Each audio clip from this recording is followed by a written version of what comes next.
नमस्कार, आप देख रहे हैं राज्यसभा टीवी। दिन भर की तमाम अहम खबरों के साथ मैं हूं प्रीति। शुरुआत करेंगे हेडलाइंस के साथ।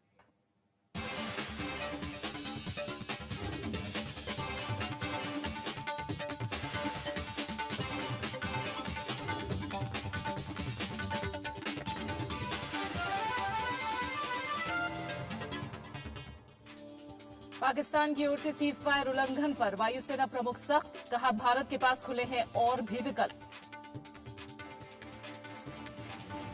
देश में न्यायिक सुधारों को लेकर राष्ट्रपति की सलाह, कार्यपालिका, विधायिका और न्यायपालिका में संतुलन रहे कायम। कलेक्टरों के सम्मेलन में योजनाओं के बेहतर अमल पर जोर, कैबिनेट सचिव ने कहा ज्यादा पारदर्शी शासन के हक में सरकार। झारखंड में जेएमएम ने सरकार बनाने के लिए राज्यपाल से मिलकर मांगा वक्त, मध्यावधि चुनाव के हक में नहीं कांग्रेस। और नोबेल विजेता मोहम्मद यूनुस ने बैंकों की नीति पर उठाए सवाल, कहा गरीबों की जगह अमीरों को मिलता है ज्यादा कर्ज।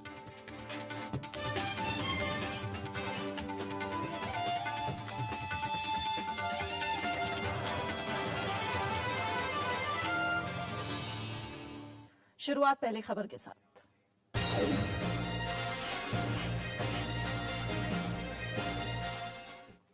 भारत पाकिस्तान के बीच नियंत्रण रेखा पर तनाव के बीच वायुसेना प्रमुख ने साफ कर दिया है कि अगर सीज फायर का उल्लंघन नहीं रुका तो दूसरे विकल्प भी खुले हैं। इस बीच फ्लैग मीटिंग के प्रस्ताव पर पाकिस्तान अब तक खामोश है। बीएसएफ और पाकिस्तान रेंजर्स के बीच होने वाली नियमित बैठक भी पाकिस्तान पहले ही अगले महीने तक टाल चुका है। दिल्ली में एनसीसी कार्यक्रम में पहुंचे वायुसेना प्रमुख एनएके ब्राउन ने साफ कहा कि पाकिस्तान की ओर से बार बार युद्ध विराम का उल्लंघन स्वीकार नहीं किया जा सकता। वायुसेना प्रमुख ने कहा कि अगर पाकिस्तान ने इसे रोकने की संजीदा कोशिशें नहीं की तो भारत को दूसरे विकल्पों पर विचार करना होगा। We have a line of control. We have a ceasefire agreement. We have certain mechanisms. We have certain structures, and that is sacrosanct. And any violation of these with impunity, especially as what's been happening in the last few months, is totally unacceptable. We're monitoring the situation very carefully, because if these things continue the way they are and the violations continue to take place, then perhaps we may have to look at some other options for compliance. इस बीच जम्मू कश्मीर में नियंत्रण रेखा पर तनाव घटाने के मकसद से भारत ने पाकिस्तान के सामने ब्रिगेडियर स्तर की फ्लैग मीटिंग का प्रस्ताव रखा था, पर पाकिस्तान अब तक इस पर चुप्पी साधे हुए है। बीएसएफ और पाक रेंजर्स के बीच 16 जनवरी को नियमित बैठक मुनाबाव में होनी थी। पाक रेंजर्स ने बैठक से 12 दिन पहले 4 जनवरी को ही ये बैठक टाल दी थी, जो अब 20 फरवरी को होगी। बैठक में सीमा से जुड़े कई मसलों पर बातचीत होनी है। 4 दिन पहले पाकिस्तानी जवानों की ओर से 2 भारतीय सैनिकों की बर्बर हत्या के बाद से नियंत्रण रेखा पर तनाव बना हुआ है। भारत ने पाकिस्तानी उच्चायुक्त को बुलाकर इस पर कड़ा विरोध दर्ज करा। जवाब में पाकिस्तान ने भी ऐसी ही कार्रवाई की। पाकिस्तान ने अपने कब्जे वाले कश्मीर और जम्मू कश्मीर के बीच चलने वाली पैगाम अमन बस सेवा भी बंद कर दी। ऐसे में हालात जल्द सामान्य होते नहीं दिखते। Bureau report, Rajya Sabha TV. Pakistan से रिश्तों को लेकर क्या नीति हो, इसे लेकर राजनीतिक दलों की अलग अलग राय सामने आ रही है। बीजेपी का मानना है कि भारत को फिलहाल पाकिस्तान से राजनयिक संबंध तोड़ लेने चाहिए, जबकि कांग्रेस का मानना है कि सरकार को जनता के मिजाज को ध्यान में रखकर कदम उठाने चाहिए। नियंत्रण रेखा पर 2 भारतीय सैनिकों की बर्बर हत्या और लगातार सीज फायर उल्लंघन के बाद पाकिस्तान के साथ रिश्तों को फिर परिभाषित करने की मांग जोर पकड़ रही है। मुख्य विपक्षी दल बीजेपी का मानना है कि इस्लामाबाद से भारतीय उच्चायुक्त को वापस बुलाकर पाकिस्तान को कड़ा संदेश दिया जाना चाहिए। सीबीएम का जो दौर भारत और पाकिस्तान के बीच चल रहा है, कॉन्फिडेंस बिल्डिंग मेजर का, इसे तत्काल रोक देना चाहिए। और साथ ही साथ हाल फिलहाल जो भारत के हाई कमिश्नर इस्लामाबाद में हैं, उनको वापस बुला लेना चाहिए। और भारत और पाकिस्तान के बीच जो राजनयिक संबंध है, जो डिप्लोमेटिक रिलेशंस हैं, उनका स्तर थोड़ा फिलहाल घटा देना चाहिए। कांग्रेस भी चाहती है कि पाकिस्तान के बारे में कोई फैसला करते वक्त सरकार जनता की राय को ध्यान में रखे। देश में गुस्सा है और मैं कम से कम कांग्रेस के कार्यकर्ता होने के नाते चाहूंगी कि सरकार इस गुस्से को समझे और इस गुस्से को अपने कामों से, अपने पाकिस्तान से अपने रिश्ते में व्यक्त करें। पूर्व विदेश मंत्री के नटवर सिंह का भी मानना है कि फिलहाल बातचीत को बंद करने और वीजा देने में कड़ाई बरतने की जरूरत है। अब बयान दिया जा रहा है कि साहब जो कंपोजिट डायलॉग है उसको जारी रखना चाहिए। क्यों रखना चाहिए भाई? थोड़ी ढील डाल दो उसके अंदर, उनसे कहो कि भाई आगे नहीं बढ़ेगा जब तक आपका रवैया ठीक नहीं होगा।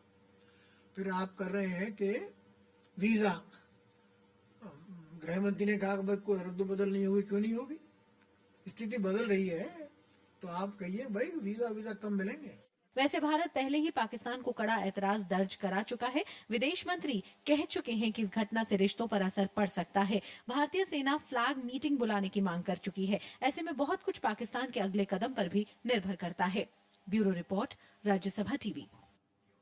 लश्कर-ए-तैयबा के सरगना और मुंबई हमलों के मास्टरमाइंड हाफिज सईद का दावा है कि वो हाल में पाकिस्तान के कब्जे वाले कश्मीर में नहीं गया था।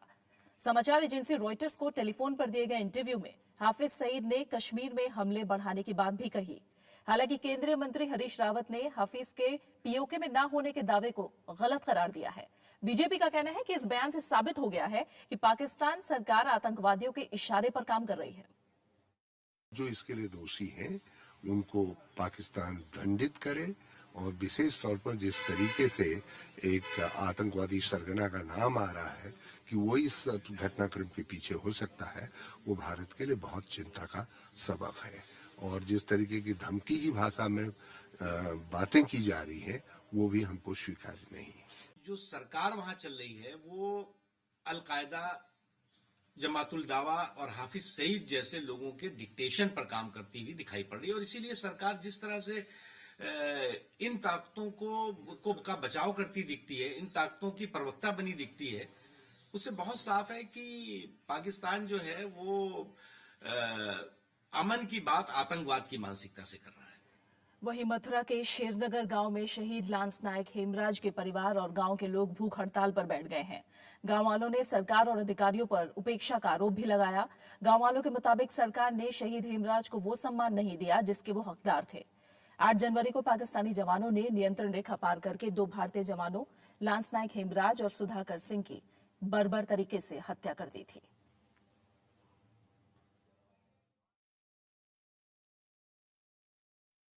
जैसा भी मतलब गवर्नमेंट ने किया है और यहाँ के प्रशासन ने किया है वो बिल्कुल भी अच्छा नहीं किया। मेरे भाई को जैसे शहीदों को सम्मान दिया जाता है वो सम्मान मेरे भाई को नहीं मिला है, बिल्कुल भी नहीं मिला है।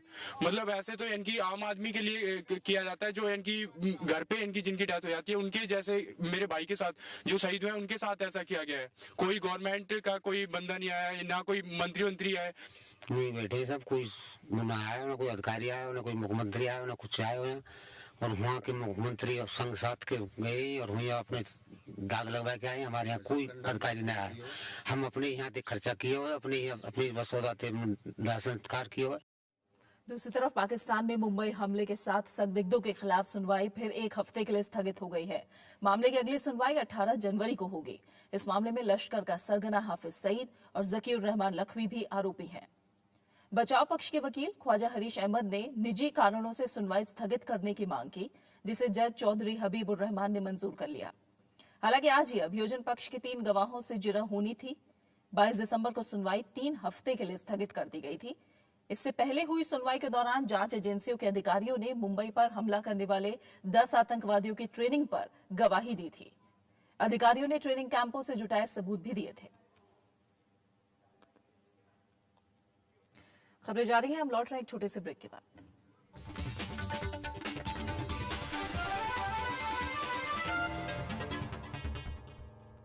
हम हैं एटीसी अजमेर में, जहां पर महिला बटालियन को ट्रेनिंग दी जा रही है।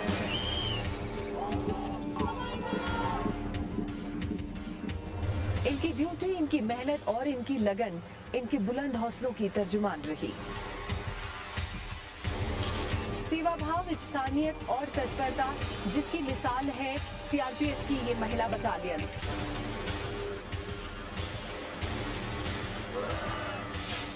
बुलंद हौसले, ऊंची उड़ान, देश की शान। देखिए सीआरपीएफ महिला बटालियन पर हमारी ये खास पेशकश सिर्फ राज्यसभा टीवी पर। Hello and welcome to this special program of India Interact. The most recent addition to that concept is the whole issue of financial inclusion. There cannot be a common minimum program so far as economic agenda are concerned. We can have debates in parliament, it should be on issues, not on party position. Watch India Interact only on Rajya Sabha television.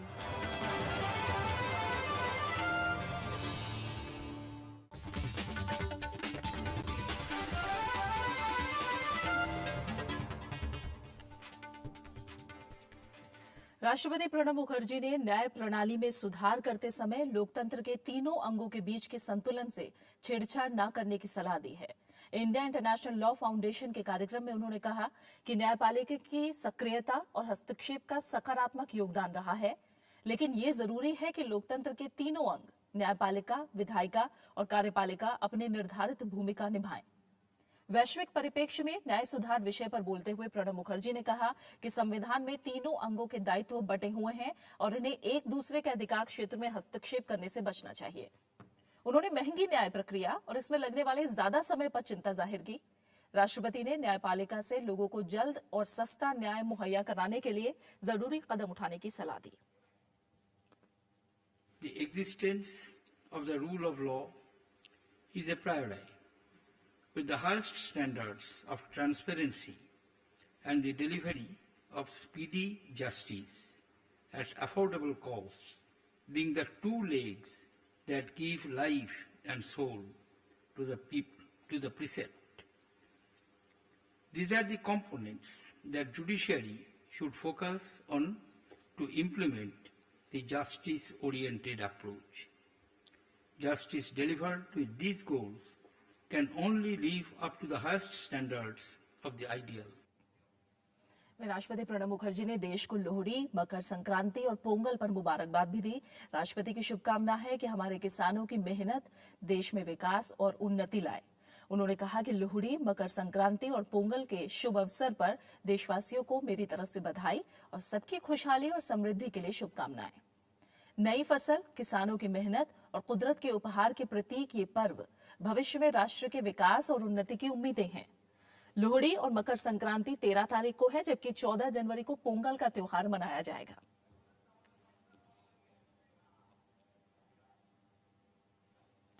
राजधानी में आज जिला कलेक्टरों के सम्मेलन का समापन हो गया। इसमें प्रशासन में और पारदर्शिता लाने के साथ केंद्र की योजनाओं के बेहतर अमल पर ज्यादा चर्चा हुई।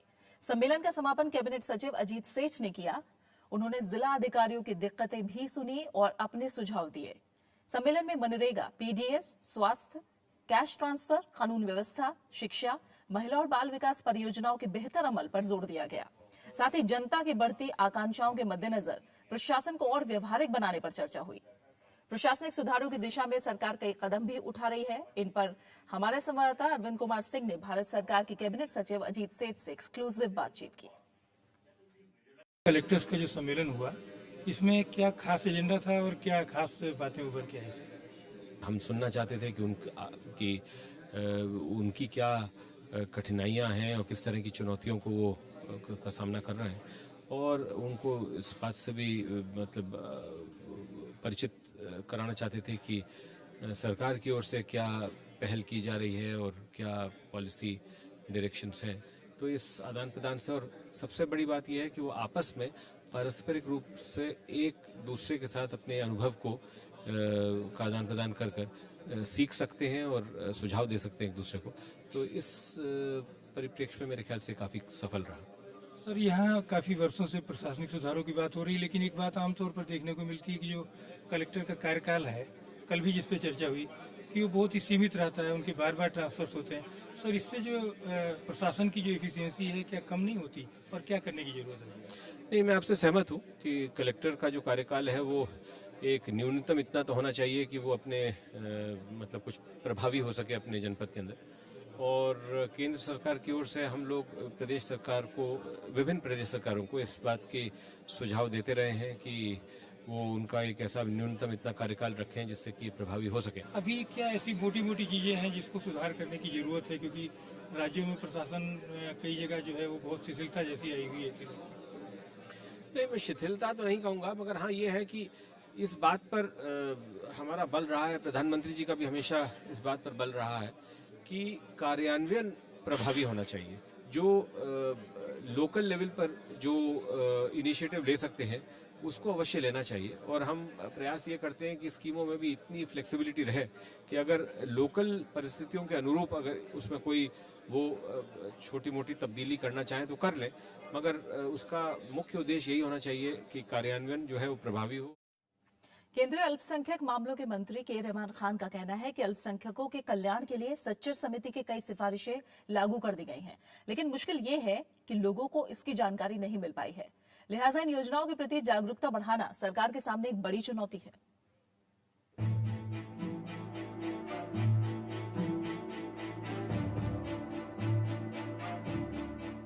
संसद की अल्पसंख्यक मामलों की परामर्श समिति की टीम आज हरियाणा में मेवात जिले के नूह पहुंची।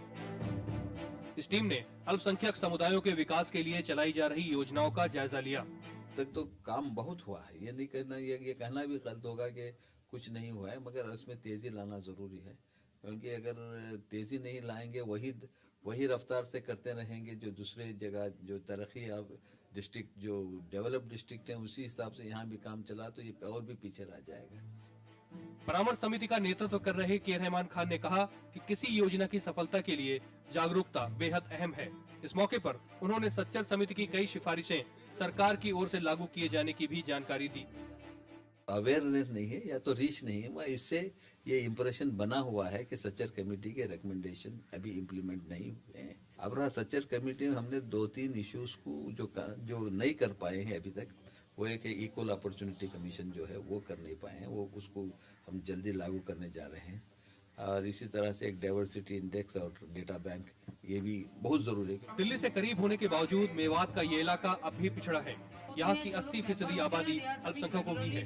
लिहाजा परामर्श समिति के सदस्य अली अनवर कहते हैं कि यहाँ की मेव जनजाति को अनुसूचित जनजाति में शामिल किया जाना चाहिए।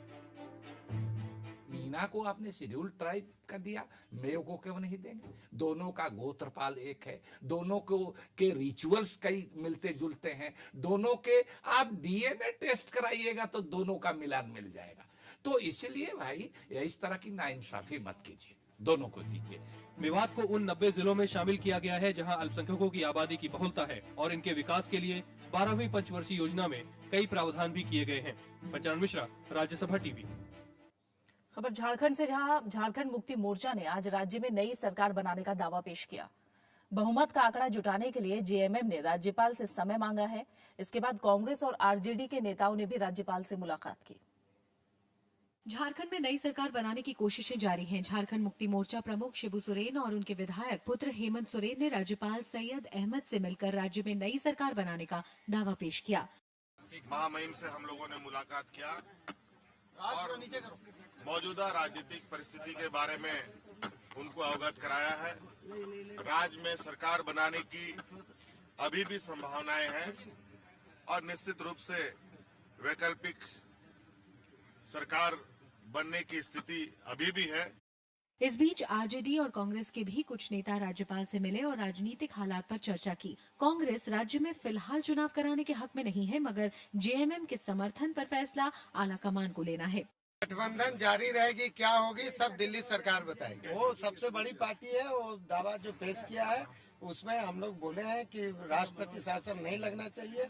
अभी 2 साल बचा हुआ है माननीय विधायकों का, विधानसभा का, इसलिए हम लोग नहीं चाहते हैं कि विधानसभा भंग हो। 1% भी पॉपुलर गवर्नमेंट बनने की संभावना है, अगर तो निश्चित रूप से मौका देना चाहिए। कोई अगर अपना दावा पेश करते हैं सरकार बनाने के लिए तो उन्हें मौका देना चाहिए।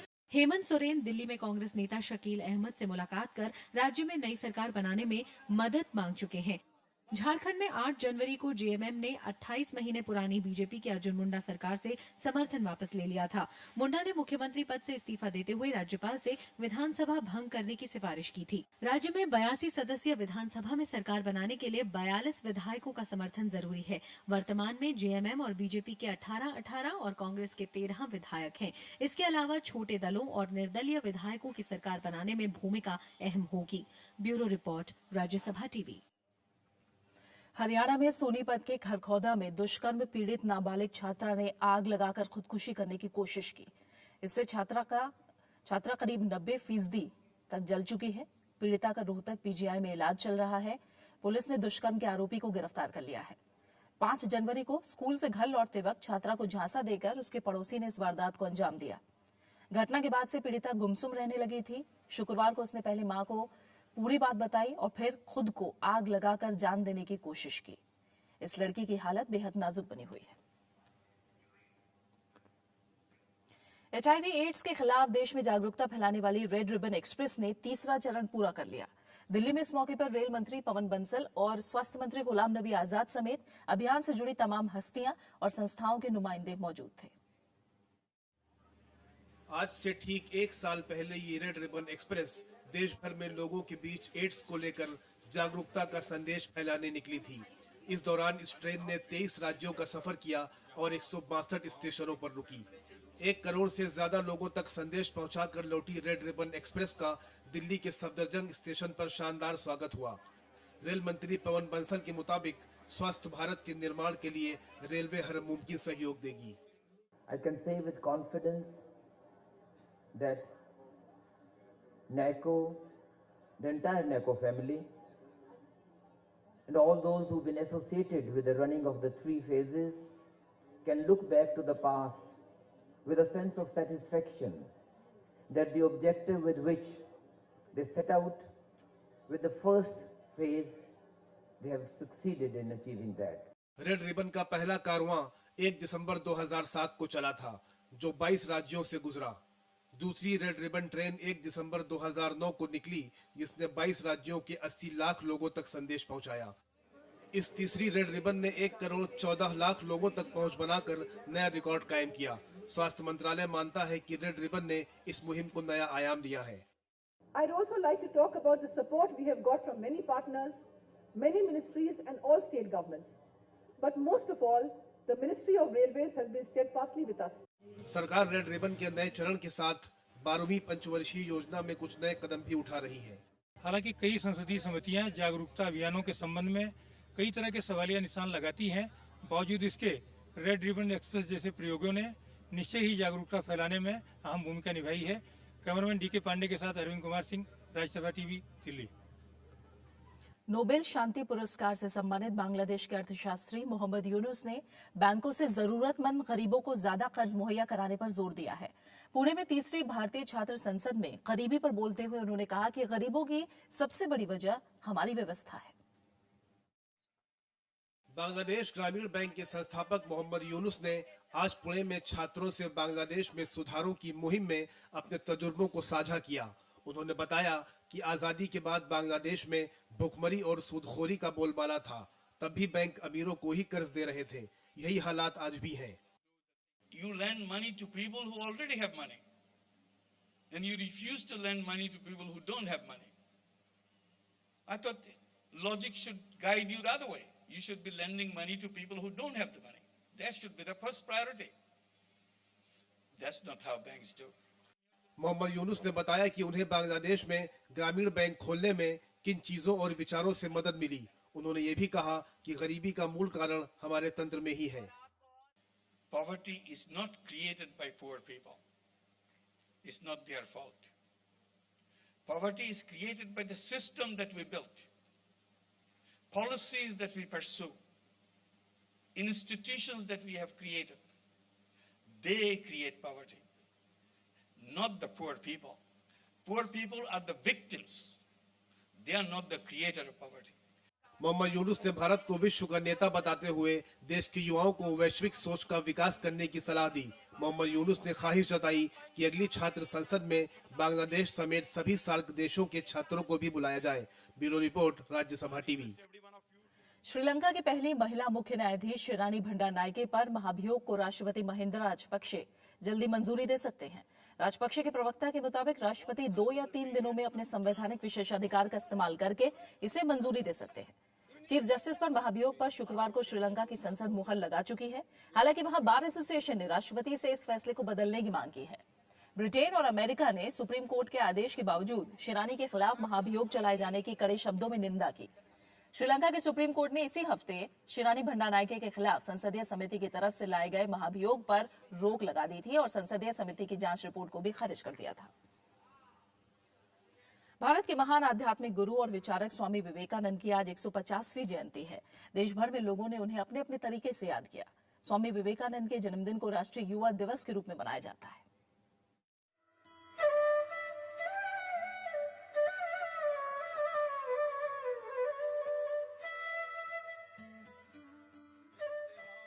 भारतीय दर्शन और चिंतन से पश्चिमी दुनिया को वाकिफ कराने वाले स्वामी विवेकानंद के जन्म दिवस पर आज पूरे देश ने उन्हें याद किया। विवेकानंद तुम्हें बुलाते हैं, उठो। इस मौके पर देश में अलग अलग जगहों पर कई कार्यक्रम हुए। छोटे छोटे बच्चों और युवाओं ने स्वामी विवेकानंद जैसी पोशाक पहनकर रैलियां निकाली। इस अवसर पर युवाओं ने उनके जैसे ही विचार और देश सेवा की भावना की शपथ भी ली। 12 जनवरी 1963 को कोलकाता के दत्त परिवार में जन्म हुआ नरेंद्र नाथ का, जो आगे चलकर स्वामी विवेकानंद कहलाए। दुनिया के लिए उनका एक ही संदेश था कि मानव सेवा ही ईश्वर सेवा है। बंगाल समेत देश के दूसरे हिस्सों में भी सांस्कृतिक पुनर्जागरण में महत्वपूर्ण भूमिका निभाने वाले विवेकानंद जी के चिंतन और दर्शन ने पूरी दुनिया का ध्यान भारत के अध्यात्म की तरफ खींचा। 1893 में अमेरिका के शिकागो में विश्व धर्म सम्मेलन में स्वामी विवेकानंद ने संबोधन की शुरुआत अमेरिकी भाइयों और बहनों से की। उनके उस संबोधन ने पश्चिम के विचारकों पर गहरी छाप छोड़ी। मानवता की सेवा की खातिर उन्होंने 1892 में रामकृष्ण मठ और रामकृष्ण मिशन की स्थापना की। अपनी पूरी जिंदगी उन्होंने मानव सेवा करते हुए और यायावर सन्यासी के रूप में बिताया। 4 जुलाई 1902 को भारत के इस महान सपूत की मृत्यु हो गई। उनकी याद में कन्याकुमारी के समुद्र के भीतर की बड़ी चट्टान को विवेकानंद रॉक मेमोरियल के नाम से जाना जाता है।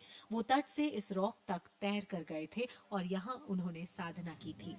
स्वामी विवेकानंद का पूरा जीवन मानव सेवा को समर्पित रहा। इस वजह से वो युगों युगों तक दुनिया के लिए प्रेरणा स्रोत बने रहेंगे। Bureau report, Rajya Sabha TV. और इसी के साथ फिलहाल इस बुलेटिन में इतना ही। जाते जाते आपको छोड़ जाते हैं देश और दुनिया की तमाम बड़ी खबरों के साथ। नमस्कार। दिल्ली सरकार ने राजधानी में 9 नए हेल्थ सेंटर खोलने की घोषणा की है, जहां कोई भी इलाज या परामर्श ले सकेगा। ये सेंटर बुनियादी सुविधाओं से लैस होंगे। कुल 24 हेल्थ सेंटरों के लिए सरकार ने डीडीए से जमीन ली है। दिल्ली के पांडव नगर में एक हेल्थ सेंटर की नींव रखी जा चुकी है। सरकार का दावा है कि अगले 5 महीने में इसका काम पूरा हो जाएगा। वाइब्रेंट गुजरात सम्मेलन में अब तक कई बड़े उद्योग घरानों ने 28,000 करोड़ रुपए निवेश करने का वादा किया है। पिछले सम्मेलन के मुकाबले इस बार 15,000 लोग ज्यादा पहुँचे हैं। 13 जनवरी तक चलने वाले इस सम्मेलन में देश और दुनिया के कई बड़े उद्योगपति हिस्सा ले रहे हैं।